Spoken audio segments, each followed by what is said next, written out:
Je,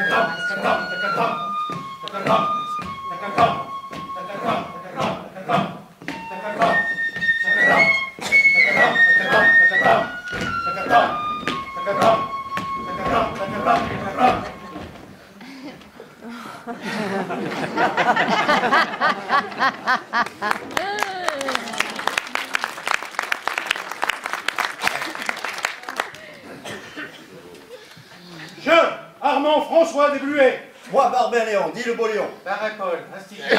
Moi, Blandin Rodolphe, tambour de la fanfare municipale. Moi, Delpute Maurice, facteur du bout, Léon Lilon. Je, gardien Flavien, fiancé à la jeune Rougemont de Landau. Rangeon Eugène, capitaine de réserve. Moi, Vincent Jean-René, charcutier. Je, Paul Levrault, dit Popol. Marvechio Étienne, cabrier de Moneta et braconnier à mes heures.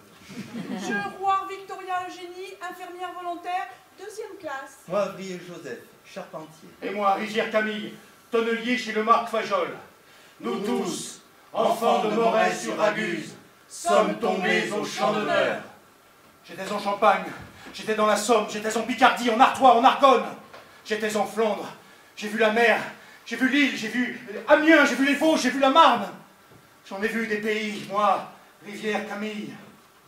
J'étais téléphoniste de la brigade 218 à Mazingarbe, crassier numéro 7. J'étais téléphoniste, moi, Vry Joseph, qui n'avait jamais vu un téléphone avant la DRDR. Je, Paul Levrault, n'avais jamais tenu un lebel, jamais lancé une grenade, jamais enfoncé une baïonnette dans un ventre. Faut savoir faire de tout. Moi, Rochot Étienne, cabrier, et appris à lire et à écrire dans le 106e, en 3 mois, dans le bois de Sept-Sarges. Et j'ai envoyé des lettres au bourg qu'on lisait à ma mère. Et moi, Delpute Maurice, j'étais facteur au bourg et vaguemestre à la guerre, comme moi. J'ouvre la lettre de Mathilde. Elle m'aime, moi, Dupont-André. Même si elle a épousé le Jules Gacheux. Elle m'aimera toujours, même si la nuit vise mon cœur. Positif, André, positif. Moi, Vincent, Jean-René, 27 ans, 5 citations et fourragères. Suis tombé le 15 mai 1915 à Perthes-les-Hurlus et ne regrette rien.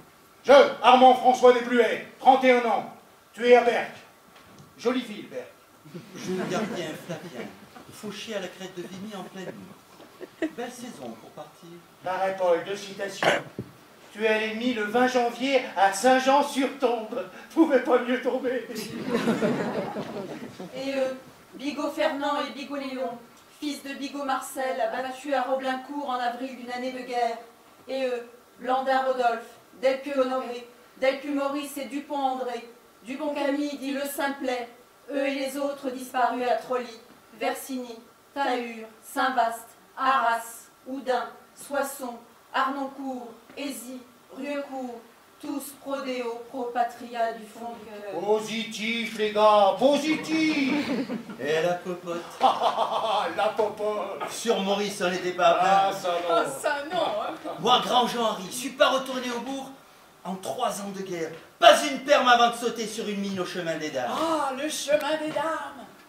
Pas une. Positif, Henri, oublie pas, positif, toujours. J'en voulais pas. J'en voulais même pas de perme.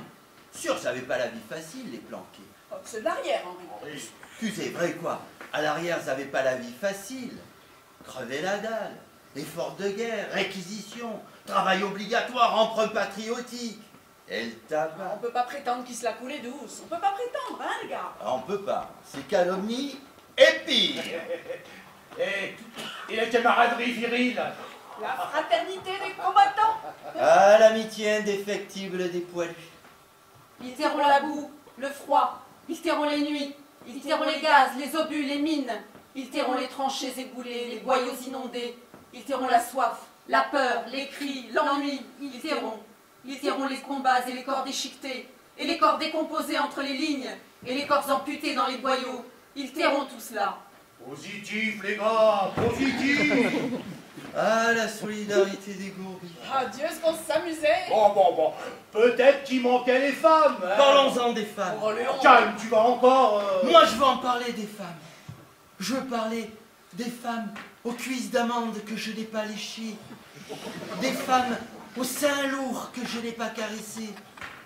Je veux parler des lèvres que je n'ai pas embrassées des sexes que je n'ai pas fait crier. Léon, positif. Je veux parler des draps blancs que je n'ai pas connus, des corps nus qui jouent les mois au plaisir d'essence. Arrête, Léon, tu te fais du mal. Quoi? Vous voulez que je rajoute sur la plaque Léon Barbin, dit beau Léon, mort en puceau pour la France? Vous voulez ça? Soldat Barbin Léon, je vous ordonne d'arrêter. Mon capitaine, avec mon respect, la guerre est finie, la censure est abolie. Léon. Léon, on n'écoute plus, Léon la marre, Léon ne se tait plus. Positif, on avait dit. Frère, on était tous d'accord. Soldat Barbin Léon, c'est la cour martiale. M'en fous, mon capitaine. Mon ami, pensez à la reconnaissance de la patrie, aux emplois réservés, aux pensions d'invalidité, aux monuments élevés à notre gloire.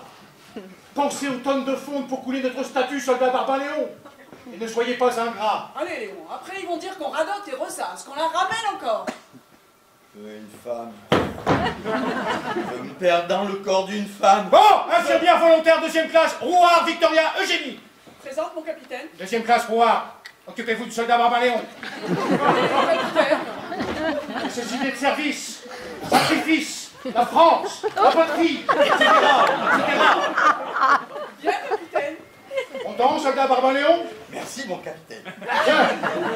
Voilà une affaire réglée. Oui, capitaine. N'oubliez pas, positif, toujours positif. Et eux, Armand François Desbluets, Léon, dit le beau Léon. Barret Paul, instituteur, Blandin Rodolphe, tambour de la fanfare municipale. Delpuc Maurice, facteur du bourg et environ, Dupont André, maréchal Ferrand. Grandjean Eugène, capitaine de réserve, Ronchon Étienne, cabrier de son état et braconnier à ses heures. Roire Victoria Eugénie, infirmière volontaire, deuxième classe, Vinchon Jean-René, charcutier. Tous, enfants de Moret-sur-Aguse, tombés au champ d'honneur, morts pour la patrie, les héros glorieux à la France, reconnaissant. reconnaissant.